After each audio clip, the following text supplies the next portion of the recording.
来看这家己市府呢，是甲最近正时行的手机的游戏皮克敏 Pikmin 来合作，伊有设8个这正特殊的地点，互民众来挑战城市任务。有旅行社的业者看到这个商机，所以推出这包团来家己佚佗的行程，劳动节连假头一日，就请真侪人来参加。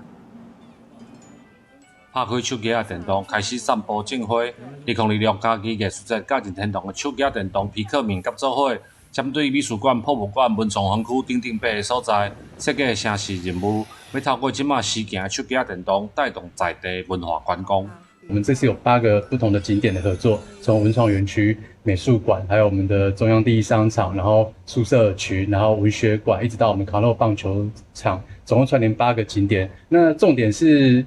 希望透过皮克敏这个手游呢，可以让大家更了解我们嘉义市的文物的景点。有旅行社看准即届活动，推出包车来家己1天的行程，嘛正抢市。5月初1连续假期的第一天，家己市内就出现真侪专工来参加活动的民众。嘉义这边车真的蛮多的，找车位还找了一阵子，然后结果下车要排队的时候，结果发现排超长的，绕了一圈，结果到这边附近还没排队就已经说发完了。我们还有住宿，明天才有回去。早上5点半从新北莺歌出发，来到这里7点半了。博物馆文创园区那边很吸引我，因为文创园区还有很多市集可以逛。